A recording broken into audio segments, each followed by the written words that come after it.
Magandang araw mga ka-Werpapits. So nandito tayo ngayon upang magbigay ng konting kaalaman sa ating mga estudyante na nagmula pa sa Progressive 3, Bacoor, Cavite. So senior high school sila, sina Samuel at si John na kapwa estudyante ni Sir Reggie Copino, Okay, so nandito tayo at ituturo natin sa kanila or step by step na para ipaalam kung paano ang technique sa paggagawa or pagre-restore ng speaker na kung saan ay in demand sa ating mga Pinoy, sa mga probinsya lalo na, Kaya ini-encourage ko yung iba na lalo na walang mga ganung natapos or profesyon.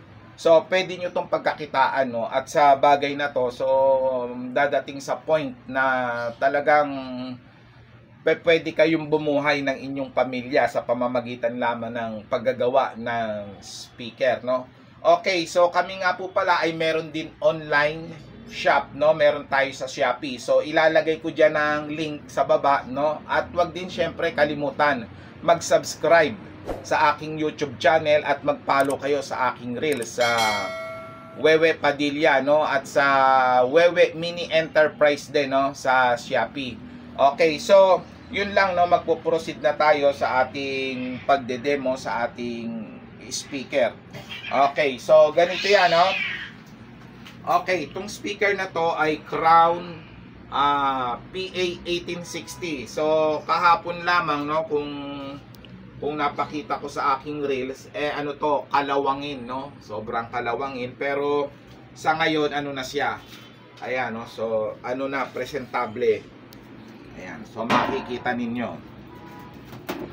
Ayan, hindi na siya ganun kadugyot, Dahil yan sa ating mga student na nagwo-work emission dito sa ating shop, Dahil tayo ibinabahagi natin yung ating kaalaman, lalo na sa ating kapwa Pilipino at sa mga kabataan, para sila ang magpatuloy ng ating mga nasisimulan na kaalaman, sa mas mabilis, mas progresibo, dahil kung hindi tayo magsi-share, so paano na lang yung mga susunod na henerasyon, Kaya shout out sa aking mga ka-technician dyan, So bigay-bigay din tayo kaalaman, sa ating mga kapwa, At sa aking naman mga kapwa vlogger, sasabihin ko lang sa inyo, So kung meron tayong kaalaman na sinishare at yun galing sa kapwa natin vlogger, so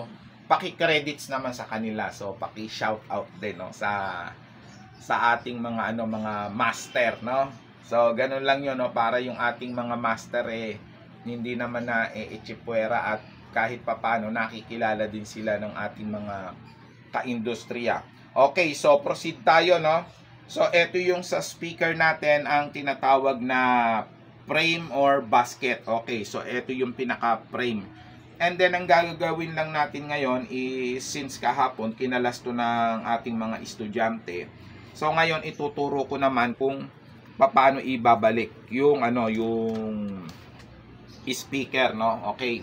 So makikita ninyo, ayan, for the educational purpose, so sira-sira na yung cone niya, pero bubuuin natin yan, So syempre may magtatanong bakit hindi pa yung brand new or yung magagandang pyesa yung ating gamitin, Okay, so kagaya nga ng sinabi ko, for educational purpose, Kahit ganyan yan, patutunugin natin ng matino, Okay, kasi ang point ko dyan is ganito. So kung tayo kaya nating mag-recover ng mga ganito na klase na materyales, mapapatunog pa natin ng matino, what more pa yung mga brand new, di ba?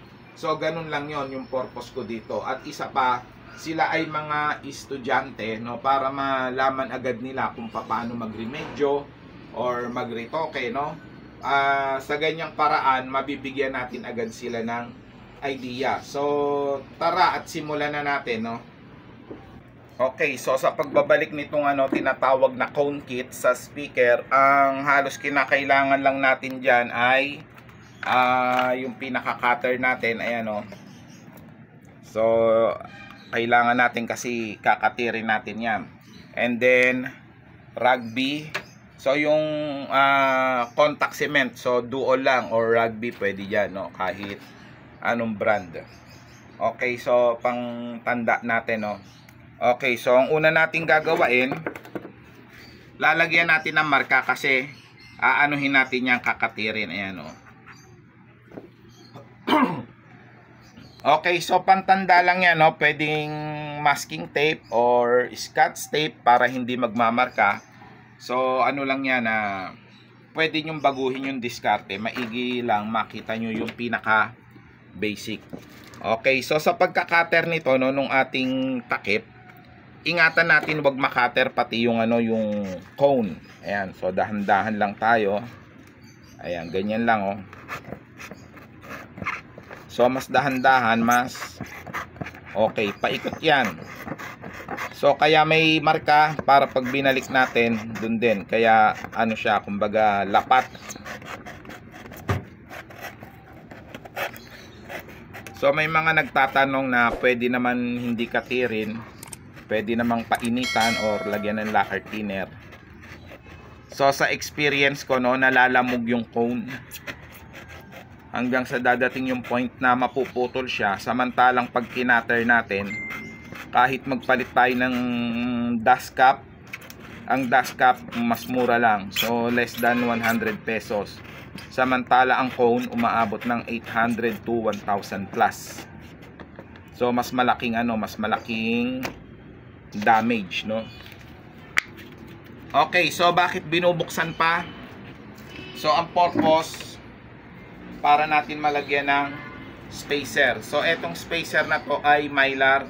So 010 siya. Ayan, ilalagay natin yan dyan. So pinaka spacer para sentro yung ating pagkakabalik. Ayan.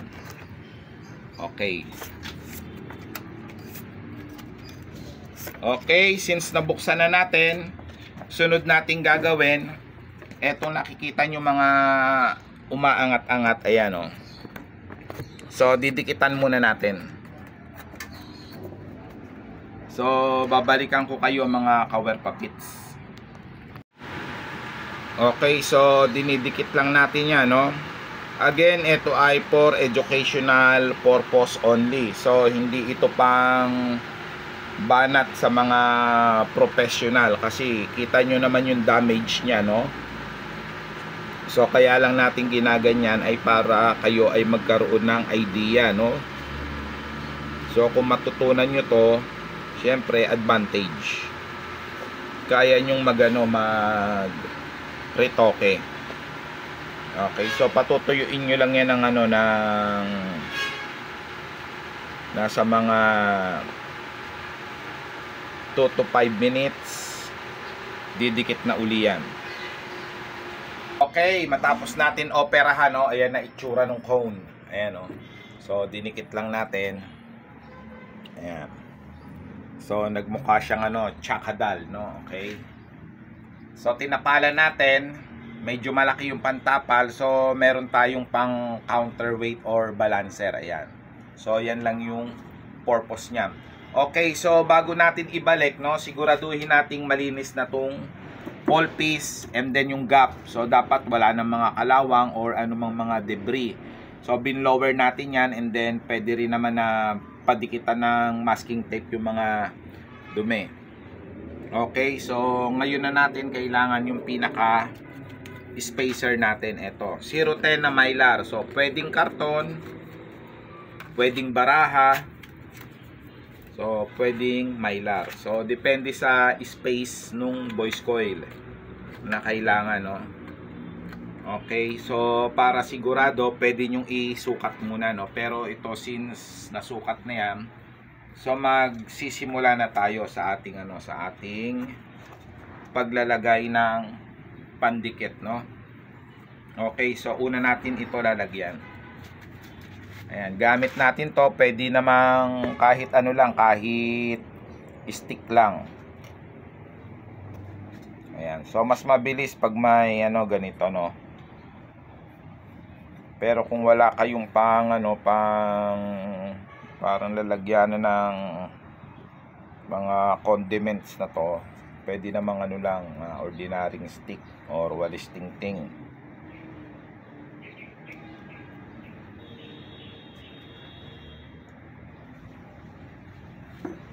Okay. So yun nga palang mga nagme-message sa atin sa ano sa ating Shopee, Werpapits, and then sa Military Electronics. So mag-message lang kayo kay Chilay Padilla. Kasi most of the time hindi ako nakakasagot kasi maghapon ako talagang babad kare-repair. So kaya nga tayo nagpapalaganap pa ng kaalaman para yung load natin mabawasan, no, and then ma-share natin sa ating mga kababayan, no. Dahil sa ngayon talaga overload na kumbaga. Kaya natin to pinapamahagi. Sinishare natin ng blessings na dumating sa atin. Okay, so pag napuno na, proceed tayo dito sa damper.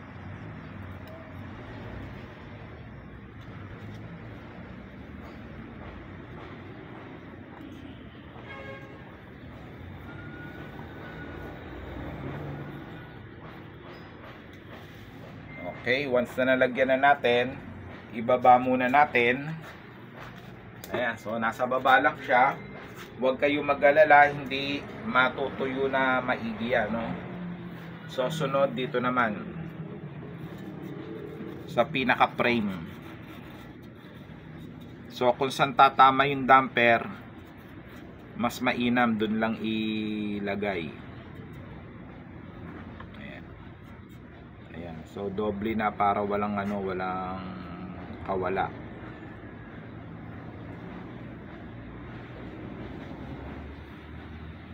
Okay, next yung ating edging. Pero kinulang na tayo ng pandikit. Magre-refill lang tayo. May mga nabibili online mga pandikit pang speaker purpose talaga. Pero ito mga pang 4 months na ubra naman. So far wala naman tayo naging problema.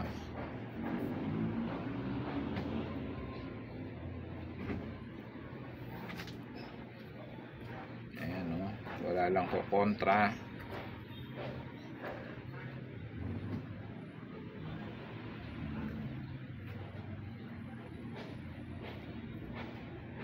Ito mga 3 pasada. Kasi kasama na yung kasama na yung surround pad.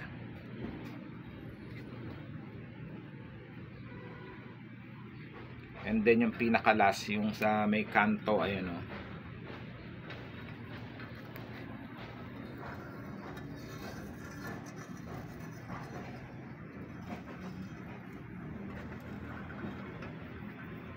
Okay, once na napuno na yan, no? Pwede nyong patuyuin saglit kahit mga 1 to 2 minutes, and then pwede rin namang isalpak nyo na. Okay, sa pagsasalpak, ito yung terminal, ito yung pigtail. So wag na wag lilihis, no? Baka mapapunta rin sa kabila. So sasablay yung ating trabaho. So isasalpak na natin, no? Ayun yung spacer. Okay? Ayan. So dapat nasa loob yung spacer, wala sa labas. Ayan, And then yung terminal, ina-adjust natin ng tama. Ayan. So and then yung butas din at the same time. So pag diniin natin, ayan na. Okay. So ipapasok lang natin to. Ayan.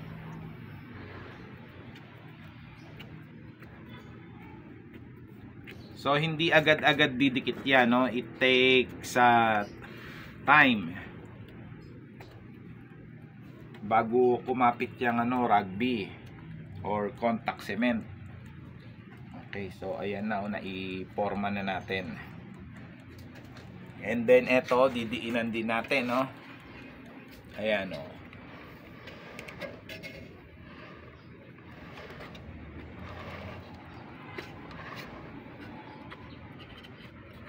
So may mga portion na ano na hindi kinapitan ng rugby or hindi nagpanama. So pwede nyo lagyan. Ayun, tumulo na. So pwede nyo lagyan, no? Pero mas malinis sana kung ano, kung isang lagayan lang. So doon lang to sa mga portion na hindi tumama, no?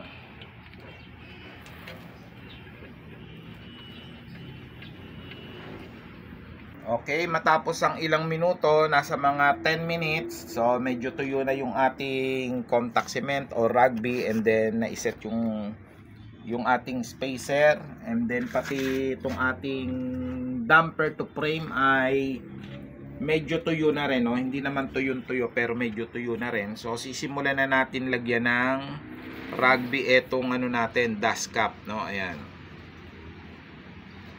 Okay, so rugby lang din yan mga ka-wear puppets, yung pandikit dyan, and then merong nabibili sa online yung tinatawag nilang mga black glue or speaker glue. So mas maganda naman yon, mas presentable, pero kung walang available, pwede naman ito. Ayan, so patutuyuin lang natin yan ng mga 2 to 3 minutes. And then pwede na natin tanggalin tong spacer.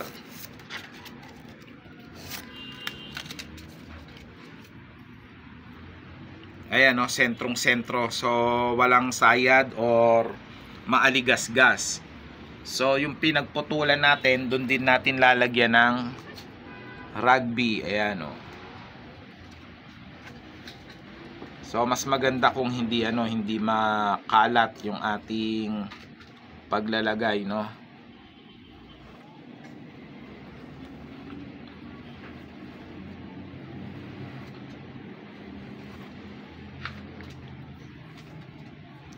So ano naman yan, gamayan.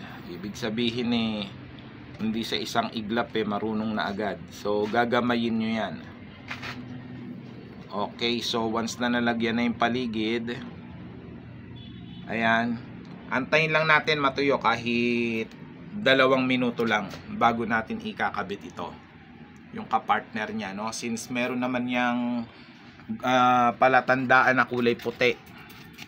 Ayan, no, yung pentel, ayan. So dun din natin itatapat yan. Okay, matapos ang 2-3 minuto, pagdidikitin na natin sila, no. So para natin maidikit yan, kumuha lang kayo ng kaprasong tape na nakarolyo, ayan, no.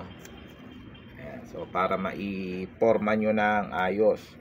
So itatapat nyo lang para lapat. Ayan, no.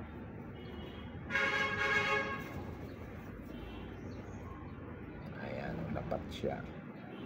And then hayaan nyo lang matuyo ng at least mga 15 minutes. Kasi may pressure yan dyan. Hindi pwedeng hindi pwedeng puwersahin agad.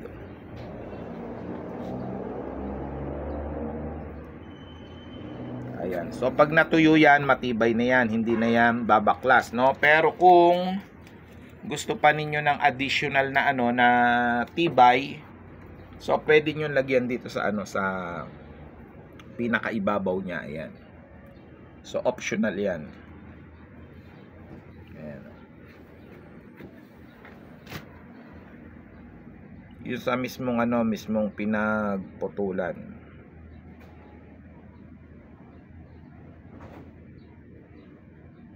Ayan, no, walang hihinga. Ayan. Okay, so antay lang tayo ng mga 1 oras bago natin testingin. Okay, matapos natin buuin yung yung isang speaker natin, no. Sila na mismo ang gagawa ngayon, si Samuel and John. So eto naman yung speaker na kanilang ibabalik dito sa frame. So sila naman yung mag-a-assemble at tingnan natin yung magiging outcome.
Okay, matapos nating gawain yung ating isang speaker, no? So, tumutunog na tong speaker na to, yung dinemo natin sa mga estudyante.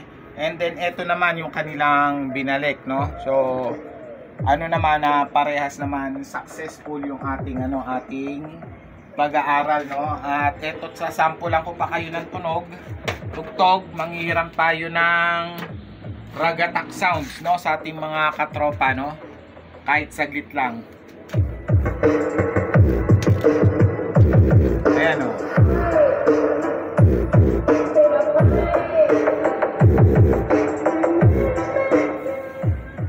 Ayan, so kung meron mang konting ingay, so dahil dito sa ating mesa at wala siya sa baffles, no.